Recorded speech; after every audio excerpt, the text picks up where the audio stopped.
Pensamiento del día, domingo 24 de noviembre. Quien ama, reina.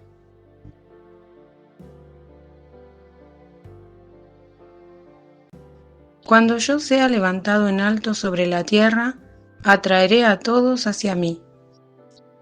Del Evangelio de San Juan, capítulo 12, versículo 32. ¿Qué quiere decir cuando sea levantado en alto sobre la tierra?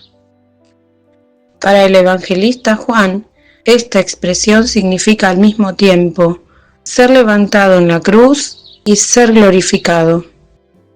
En efecto, Juan ve en la pasión de Cristo la gran demostración del amor de Dios por la humanidad. Pero este amor es tan potente que merece la resurrección y provoca la atracción de todos hacia Él.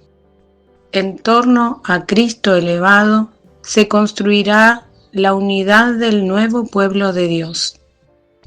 Pero no se puede separar la cruz de la gloria.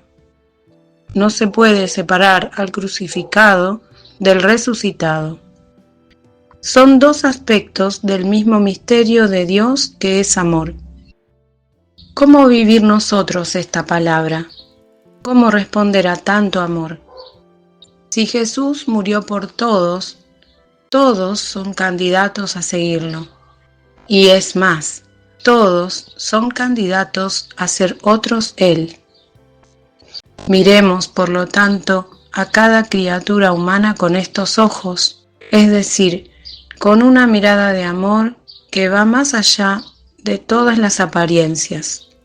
Cuando levantemos en la cruz nuestro yo, cuando muramos a nosotros mismos para dejar vivir a Cristo, entonces podremos ver también nosotros dilatarse alrededor el reino de Dios.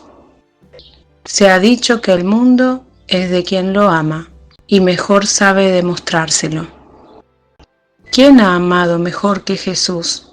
Así es como los que tratan de imitar a Jesús podrán amar al mundo donándose totalmente al prójimo, con un amor desinteresado y universal.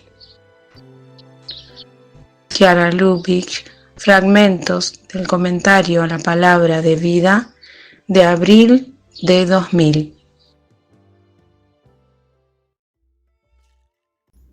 Palabra de vida, noviembre de 2024. Esta viuda, en cambio, ha dado todo cuanto poseía, todo lo que tenía para vivir. Marcos, capítulo 12, versículo 44.